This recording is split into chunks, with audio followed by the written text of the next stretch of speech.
Sir आप कहाँ से हैं? एक मिनट यार, सबका चालू हो गया। ठीक है। कहाँ से हैं सर? दिल्ली से हूँ। दिल्ली से? हाँ जी। क्या मांग है आपकी? मांग तो हमारे जो तकरीबन सभी बता भी चुके हैं, जो पता भी है। जी। तो मियाँ बीवी के लिए एक जायज़ मांग है कि जो ज़िंदगी सही बसर कर सके, गुजर बसर कर सकें। 7,500 प्लस DA हो और चिकित्सा सुविधा होनी चाहिए, जो कि नैतिक बनता है। और इतनी योजनाएं हैं जो हमारे सीनियर जूनियर सभी कह चुके हैं। तो इतनी छोटी सी मांग है, तो हमारे बूढ़े लोगों का ही 9 लाख करोड़ रुपया जमा है। उसी के हिसाब से कोई बात नहीं कि जिससे मतलब जीने का हक सबको है, जबकि मोदी जी कहते हैं सबका साथ सबका विकास। और मिशन के बावजूद भी आज एंट्री नहीं मिला है। एंट्री तो कल भी नहीं मिला था। कल भी नहीं मिला था और आज भी नहीं। हाँ, कल भी इंडिया गेट जाना पड़ा, इंडिया गेट से फिर उठा दिया। और वहाँ ये EPF 95 की जो ये अपने T-शर्ट पहनी हुई है, इनको भी वहाँ पुलिस ने कहा कि उतार दीजिए, उसे नंगे कर दीजिए। इससे तो यही अच्छा हुआ। तो ऐसे में क्या लगता है आप लोगों की मांगे पूरी होगी जब वर्दी आप लोग मतलब T-शर्ट में तो ये नंगे करने की कोशिश हो गई है, तो इसमें तो नहीं लगता है इससे।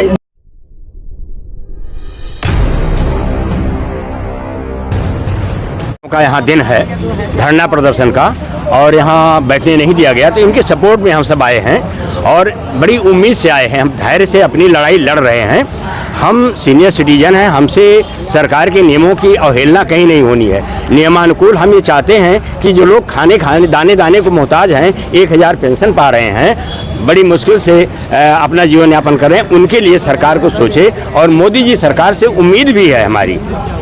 हम 80 लाख लोग जरूर हैं EPS 95 के, लेकिन हम 18 करोड़ लोगों का प्रतिनिधित्व कर रहे हैं आज की तारीख में। अभी मोदी जी ने परसों नरसों लोकसभा में इस बात को कहा है कि EPFO के 18 करोड़ खाते खुल गए हैं। तो निश्चित रूप से हमारी लड़ाई का प्रभाव उनके लिए है।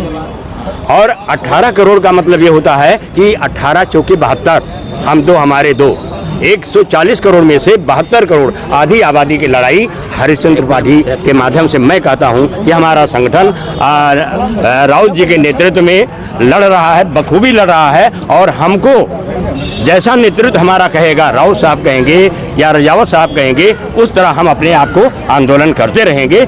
लेकिन हम नियमों के खिलाफ नहीं जाएंगे।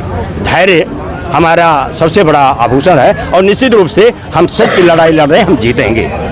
पीछे की सरकारें हैं, उन्होंने कितना बर्बाद किया। हमारे रायबरेली में 40 साल से मैं देख रहा हूँ, जहाँ 2500 फैक्ट्रियाँ थी, सारी फैक्ट्रियों को यूपीए सरकार की चेयरपर्सन सोनिया गांधी ने बर्बाद कर दिया। EPS 95 के माध्यम से मैंने कई बार चिट्ठियाँ दी और वो ऐसे हमारे सांसद निकले कि वो चिट्ठी का जवाब तक नहीं देना चाहते हैं। हम उनसे क्या उम्मीद करें?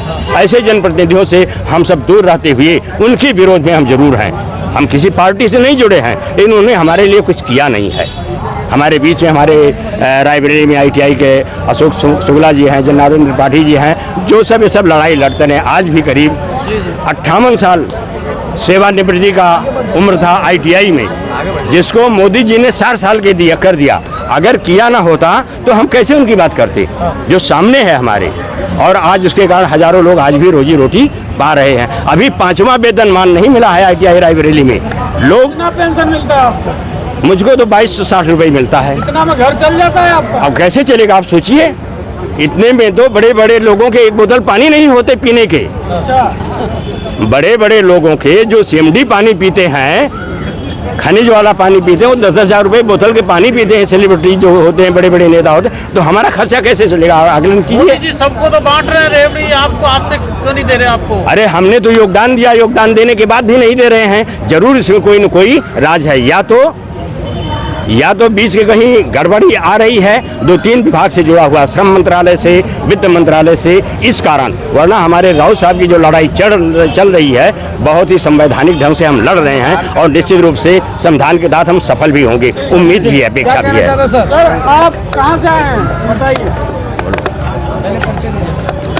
सबसे पहले तो मैं हमारे जितने भी मीडिया भाई है जिनका हमें सहयोग मिला है, उनको मैं बारी कोटि कोटि धन्यवाद देना चाहूँगा कि मीडिया एक तीसरा स्तंभ है और उसका जो सहयोग है वो हमें मिलता आ रहा है। और आप हमारी इस आवाज़ को, हमारा आपसे विनम्र निवेदन है कि आप हमारी इन पेंशनरों की आवाज़ सरकार तक पहुंचाने। आप हमारे बहुत बड़े हमदर्द हैं हमारी, इसलिए मैं आपको धन्यवाद देना चाहूँ। साथियों, ये हमारा जो एजुकेशन है, मांग भी बताऊंगा सब कुछ। हमारी मांग ये है, कुछ मांग नहीं है हमारी मांग नहीं है, ये सरकार की नैतिक जिम्मेदारी है, उसको हम सरकार को चेताते हैं। हमारी मांग नहीं है। हमने कंट्रीब्यूशन कटाया, हमने हमारी सर्विस पीरियड में तमाम जो है हमारे पेंशनर हैं इन्हें अपना अंशदान कटाया और वो अंशदान सरकार के ईपीएफओ के खाते में 20-20 लाख रुपए इन सब के जमा है। और आज इनको पेंशन दी जा रही है 1000 से लेकर 3000 रुपए, जो एक इनके साथ पूर्ण मजाक है।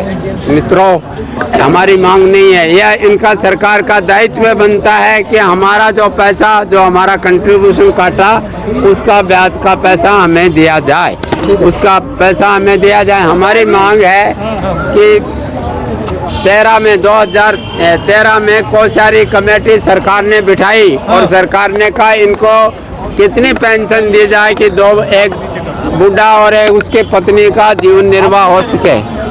तो उसके अंदर कोश्यारी कमेटी ने रिपोर्ट दी कि इनको 3000 प्लस डीए यानी महंगाई दी जाए। तो वो आज तक वो वादा इन्होंने दिया नहीं, वो हमारा पेंशन दी नहीं गई। आप वो बढ़ के 7500 प्लस महंगाई होती है। दूसरी मांग है कि एक पत्नी और पति को चिकित्सा सुविधा दी जाए, मेडिकल सुविधा। और तीसरी मांग है कि इस देश के अंदर लाखों लाख ऐसे कल कारखाने हैं जिनको सरकार ने, मालिकों ने लॉकआउट कर दिया। उनमें जो काम करने वाले करोड़ों कर्मचारी थे, उनका अंशदान तो काट लिया गया, उनसे कंट्रीब्यूशन ले लिया गया, लेकिन आज तक उनको पेंशन का मेंबर नहीं बनाया, उनको पेंशन में जोड़ा जाए। और एक अभी ताज़ा ही सुप्रीम कोर्ट का फैसला आया था 4/11/22 को, उसने हायर पेंशन के लिए कहा कि जो 1914 के बाद जो 58 साल का हुआ उसको हायर पेंशन दी जाए। लेकिन इससे पहले वालों का क्या है, ये भेदभाव है, सभी को हायर का ऑप्शन दिया जाए बिना भेदभाव। मित्रों, और हम तो मोदी जी को ये कह देना चाहते हैं कि हो गई पीर पर्वत से, अब तो कोई मोदी जी के दफ्तर से नई चिट्ठी इनकी पेंशनर के स्वीकृति के निकलनी चाहिए। और आपको और धन्यवाद। और ये आज हमारा आंदोलन नहीं है, हमने करीबन 10 साल से इस आंदोलन को लड़ रहे हैं। जनवादी, जितने भी जनवादी तरीके हैं, हमने कोई उग्रता नहीं की, आज भी नहीं करते हैं और पहले भी नहीं की। जितने भी जनवादी तरीके हैं, प्रदर्शन, धरना, जो जनवादी तरीकों से हमने आवाज़ उठाई है और हमारी मांगने के लिए, हम उनको मनाने के लिए हम कोशिश करते हैं। और आज आपको इस बात के लिए मैं इस मंच से ये कह देना चाहता हूँ कि अगर हमारी ये बातें, हमारी पेंशन की जो बढ़ोतरी की जो हमारी बात है उसको नहीं माना, हमारी वाजिब मांगों को नहीं माना, तो अब हम आगे क्या करेंगे, ये हमारे राष्ट्रीय अध्यक्ष अशोक रावत है जो हमें निर्णय देगा, उसके अंदर हम काम करेंगे। मैं अशोक कुमार शुक्ला, ITI लिमिटेड रायबरेली। मैं अशोक कुमार शुक्ला, ITI लिमिटेड रायबरेली उत्तर प्रदेश से आया हूँ।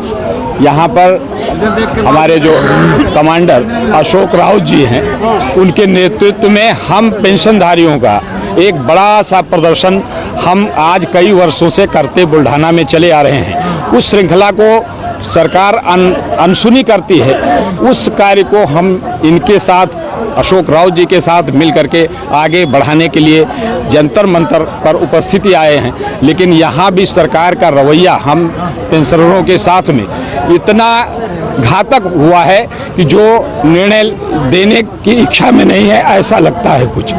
लेकिन मैं प्रधानमंत्री से या किसी से इतना अनुरोध नहीं कर पाऊंगा, इसलिए कि जब वो मेरी बातों को सुनने के लिए तैयार नहीं है, तो वो आगे क्या दिशा निर्देश देंगे अपने सहकर्मियों को कि हम लोगों की बातों को सुने और समझें। हमारी मांगे 4 हैं, जो 7,500 प्लस DA, हम परिवार को, पति पत्नी को मेडिकल की सुविधा, इस तरीके की सुविधाओं के लिए अगर हमें दर दर भटकना होगा तो इन पेंशनर भाइयों का हम लोगों के साथ जुड़ के रहना, एक एक करके कम हो जाना, ये प्रतिदिन के नियम में आज है।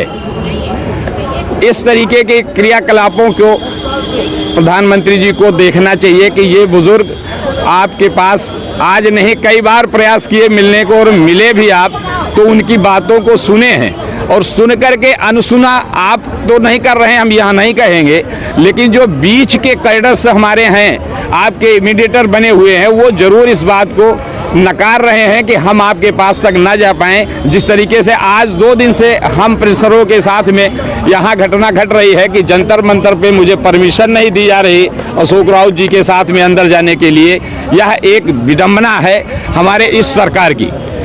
जबकि मैं पिछले सरकारों से इतना ज़्यादा दुखी था कि हमारे इन क्रियाकलापों को वो नहीं देख सक रहे थे, इसलिए एक विकल्प के रूप में हम पेंशनरों ने ये सरकार चुनी और चाहते हैं कि हमारी ये मांगे ये सरकार हमारी पूरी करे।